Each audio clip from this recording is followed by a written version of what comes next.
Hello students. अच्छा बच्चों, अभी आज आपको मैं हाइड्रोलिसिस से पढ़ाने वाली हूँ कि how to prepare carboxylic acids by hydrolysis method. तो इससे पहले मैंने आपको ग्रिग्नार्ड रिएजेंट से पढ़ाया था, अल्कोहल से पढ़ाया था। होप सो आपने पढ़ लिया होगा।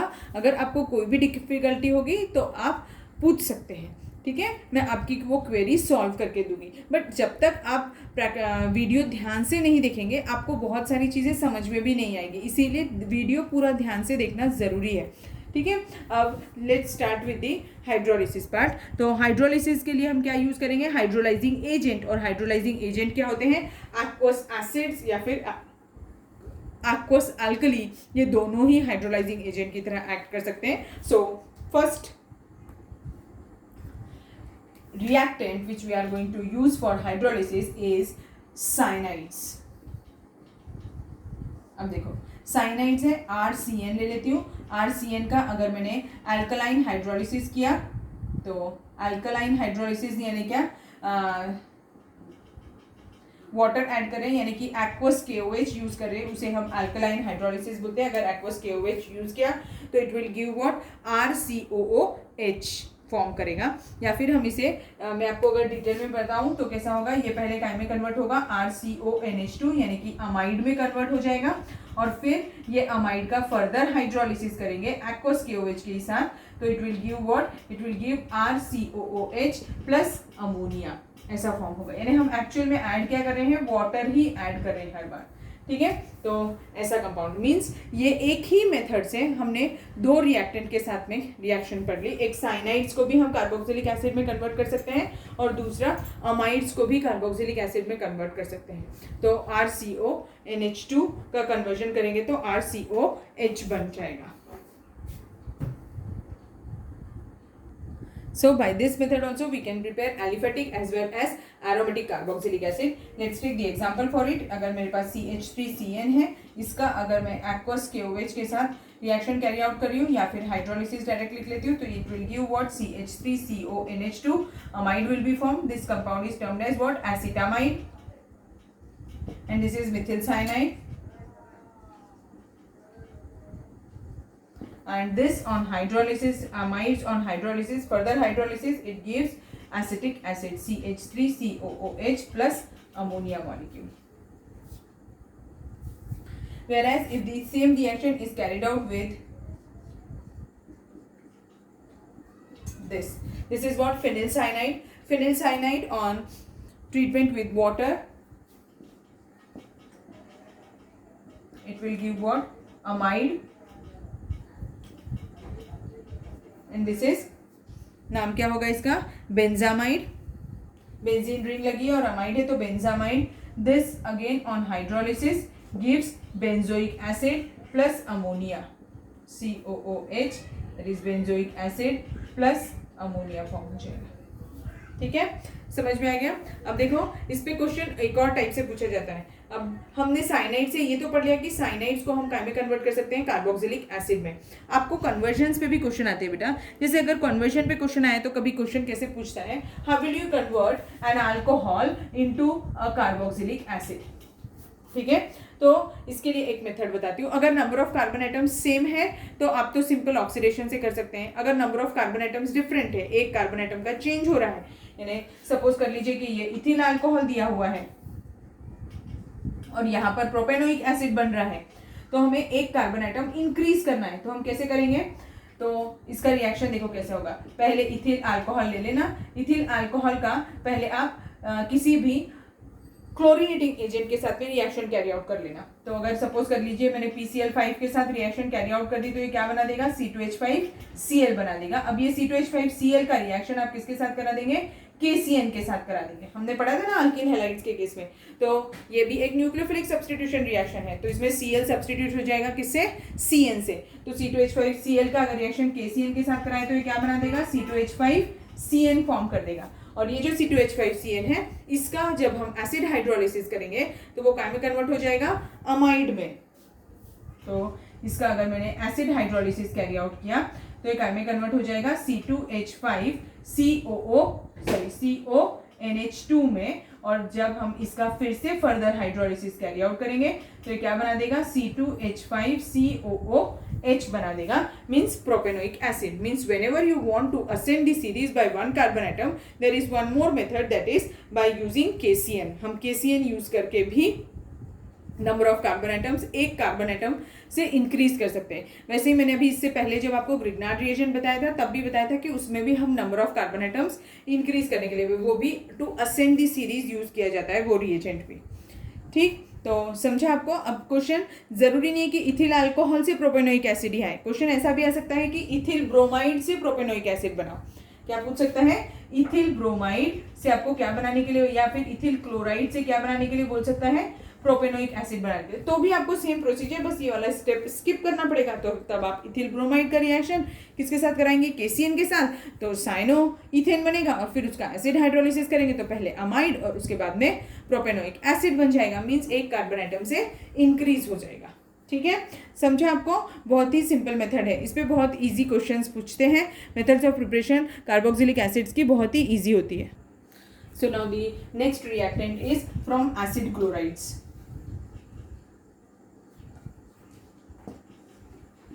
एग्जाम्पल RCOCl है, तो RCOCl में इसमें भी अगर आपने वाटर ऐड कर दिया, यहाँ पर OH और यहाँ पर H चले जाएगा और कंपाउंड क्या बन जाएगा, RCOOH प्लस HCl फॉर्म हो जाएगा। मीन्स इनका भी अगर हमने हाइड्रोलिसिस कैरी आउट किया एसिड क्लोराइड्स का, तो वो भी क्या देते हैं, carboxylic acid plus HCl form करेंगे। अब यहाँ पर कार्बोक्सिलिक एसिड्स तो फॉर्म होते हैं, बट अगर मैं इसका स्टेप वाइज रिएक्शन देखूँ तो कैसे होगा, देखो। अगर मैंने कोई सिंपलेस्ट RCOCl ही लेती हूँ, इसका अगर मैंने फर्स्ट क्या करना है, हमें अल्कलाइन हाइड्रोलिसिस करना है, मीन्स OH नेगेटिव के साथ, so that it gives RCOO negative. This on acid hydrolysis gives RCOOH, ऐसा कंपाउंड फॉर्म होगा। ठीक है, समझा आपको। तो ये 2 स्टेप रिएक्शन है, फर्स्ट हम अल्कलाइन हाइड्रोलिसिस करने वाले हैं और सेकेंड स्टेप में हम एसिड हाइड्रोलिसिस करने वाले हैं। इसमें मैंने एसिड क्लोराइड यूज किया है, एसिड क्लोराइड की जगह हम एसिटिक एनहाइड्राइड भी यूज कर सकते हैं। अब एक एग्जांपल ले लेते हैं, इस मेथड से भी हम एलिफेटिक और एरोमेटिक दोनों टाइप के कार्बोक्सिलिक एसिड्स बना सकते हैं। एग्जाम्पल लेती हूँ, सपोज करिए मेरे पास कंपाउंड है CH3COCl, this on acid hydrolysis. This on hydrolysis direct लिखती हूँ मैं, 2 स्टेप नहीं बताती हूँ, आपको सिंगल स्टेप में बताऊंगी, मैंने आपको मैकेनिज्म बता दिया है। तो I mean CH3COCl on hydrolysis it gives what, यहाँ से बॉन्ड ब्रेकिंग होगी, यहाँ पर OH और यहाँ पर H ऐड हो जाएगा, तो एक कंपाउंड बन जाएगा CH3COOH प्लस HCl फॉर्म हो जाएगा। और वैसे ही सेम अगर मैंने कोई एरोमेटिक कंपाउंड लिया होता, C6H5COCl लिया होता है, जैसे अगर C6H5COCl यानी क्या होता है, बेंजोइल क्लोराइड है, इसका नाम क्या है, बेंजोइल क्लोराइड। ठीक है, तो benzoyl chloride on hydrolysis it will give what, C6H5COOH that is benzoic acid plus HCl form हो जाएगा। ठीक है, समझा आपको। ये दोनों ही रिएक्शन हमने किससे करवाई है, आपको दिखाई है मैंने, acid hydrolysis alkaline hydrolysis followed by acid hydrolysis of acid chloride से की है। अब सेम प्रोसीजर से हम एसिड एनहाइड्राइड्स को भी काय में कन्वर्ट कर सकते हैं, कार्बोक्सिलिक एसिड्स में। Now next is from anhydrides, तो हाइड्रोलिसिस ऑफ एनहाइड्राइड्स, तो CH3 सिंपलेस्ट एनहाइड्राइड ले लेती हूँ, CO विद 1 कॉमन O।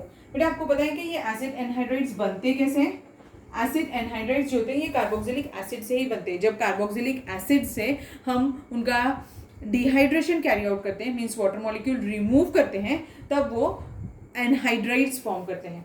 तो बहुत सिंपल होता है, स्ट्रक्चर याद करने की ज़्यादा जरूरत नहीं है। अगर किसी ने बोला एसिटिक एनहाइड्राइड है तो 2 एसिटिक एसिड के मॉलिक्यूल ले लीजिए और फिर उसमें से आप एक वाटर मॉलिक्यूल रिमूव कर देते, तो दो ज्वाइन हो जाते हैं, तो CH3 CO with 1 common O। वही स्ट्रक्चर मैंने यहाँ पर लिखा है। तो when acid anhydride is hydrolysed, और ये क्या एसिड हाइड्रोलिसिस कैरी आउट करेंगे, तो यहाँ से बॉन्ड ब्रेक करेंगे, यहाँ पर OH और यहाँ पर H, मीन्स इसमें 2 मॉलिक्यूल्स ऑफ कार्बोक्सिलिक एसिड्स मिलेंगे, ऐसा। ठीक है, अब इस मेथड से भी हम aliphatic as well as aromatic दोनों ही बना सकते हैं। तो अगर मैंने C6H5CO with one common O means benzoic anhydride लिया है, तो बेंजोइक इथेनोइक एनहाइड्राइड है ये, अच्छा नहीं ये बेंजोइक एनहाइड्राइड है क्योंकि दोनों बेंजीन रिंग लगी हुई है। तो बेंजोइक एनहाइड्राइड का अब जब हम एसिड हाइड्रोलिसिस कैरी आउट करेंगे तब भी हमें 2 मॉलिक्यूल ऑफ बेंजोइक एसिड ही मिलेंगे।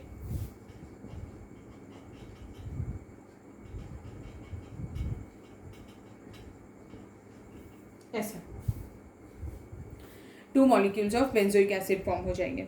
अगर सपोज करिए कि मैंने ऐसा एनहाइड्राइड लिया है जिसमें दोनों अल्किल पार्ट अलग अलग है, जैसे एग्जांपल ले लेते हैं हम, एक एलिफेटिक पार्ट है और एक एरोमेटिक पार्ट है।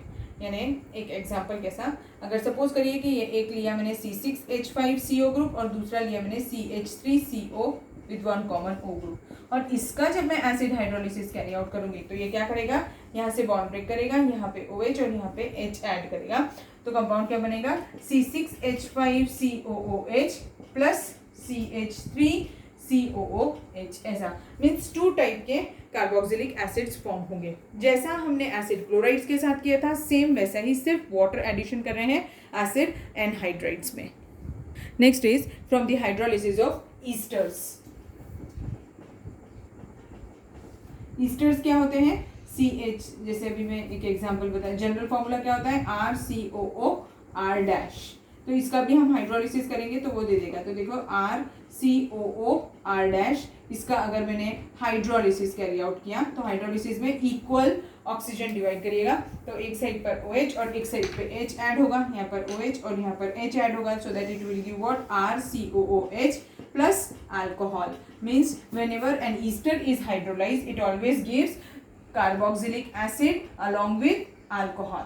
Carboxylic acid and alcohol obtain होता है जब भी हम ईस्टर्स का हाइड्रोलिसिस करते हैं। और ईस्टर्स का हाइड्रोलिसिस भी हम किसी भी मेथड से कर सकते हैं, अल्कलाइन हाइड्रोलिसिस भी कर सकते हैं और एसिडिक हाइड्रोलिसिस भी कर सकते हैं, कोई भी। और इससे भी हम aliphatic as well as aromatic दोनों टाइप के कार्बोक्सिलिक एसिड्स फॉर्म कर सकते हैं। ठीक है, एग्जाम्पल ले लेते हैं। सपोज करिए मेरे पास कंपाउंड है CH3CH2CH2COOCH3। अब इसका अगर मैंने हाइड्रोलिसिस कैरी आउट किया, हमेशा बॉन्ड ब्रेकिंग तो यहीं से होगा ऑक्सीजन के साइड से, तो यहाँ पर OH और यहाँ पर H, मीन्स हमेशा लार्जर पार्ट जो है यानी जहाँ पर कार्बन होगा जिसमें कार्बोनिल ग्रुप होगा वो हमेशा एसिड फॉर्म करेगा। तो अब यहाँ पर लार्जर पार्ट एसिड बन रहा है और लोअर पार्ट अल्कोहल, तो ये CH3OH बन गया अल्कोहल, मिथेनॉल, और ये वाला part 1 2 3 4 carbon atoms means butanoic acid, ये बन गया। और अगर सपोज करिए मेरे पास में ऐसा ईस्टर है जिसमें ये भी प्रेजेंट है और ये भी प्रेजेंट है, यानी एलिफेटिक पार्ट भी प्रेजेंट है और एरोमेटिक पार्ट भी प्रेजेंट है, और उसका अगर मैं हाइड्रोलिसिस कैरी आउट करूं तो ये क्या फॉर्म करेगा, अगेन पार्टीशन कहाँ पर होने वाला है, जहाँ पर दोनों ऑक्सीजन है, एक के साइड OH और एक साइड पे H, मींस इसमें भी लार्जर पार्ट कौन फॉर्म कर रहा है, एसिड फॉर्म कर रहा है, और लोअर पार्ट क्या बन रहा है, अल्कोहल फॉर्म हो रहा है। ठीक है, समझा आपको कैसे किया। तो this was the hydrolysis of Easter. Next is the hydrolysis of try halogen derivatives. ये हमने रिएक्शन पहले भी पढ़ी है बेटा, ट्राई हैलोजन डेरिवेटिव्स, स्पेलिंग गलत ली थी मैंने, ट्राई हैलोजन डेरिवेटिव्स यानी किसके साथ, क्लोरोफॉर्म, ब्रोमोफॉर्म, आइडोफॉर्म, इनका भी अगर हम hydrolysis alkaline hydrolysis carry out करेंगे तो वो भी क्या फॉर्म करेंगे, एसिड्स ही फॉर्म करेंगे, कार्बोक्सिलिक एसिड फॉर्म करेंगे। एग्जांपल ले लेते हैं, क्लोरोफॉर्म CHCl3, अगर इसका मैंने एक्वस के OH के साथ रिएक्शन कैरी आउट किया तो ये क्या फॉर्म करेगा, आपको पता है एक्वस के OH के साथ में रिएक्शन जो होता है वो कैसा होता है, न्यूक्लियोफिलिक सब्स्टिट्यूशन रिएक्शन होता है। तो जितने भी हैलोजेंस अटैच्ड होते हैं वो सारे के सारे हैलोजेंस किससे रिप्लेस हो जाते हैं, OH ग्रुप से रिप्लेस हो जाते हैं, so that it gives what CH, और अब यहाँ पर 3 OH ग्रुप लग जाएंगे, तो ये एक H हो गया, यहाँ पर OH, ये एक OH और ये एक OH। Whenever a carbon carries more than 1 OH group it is highly unstable, ये भी पढ़ा है हमने।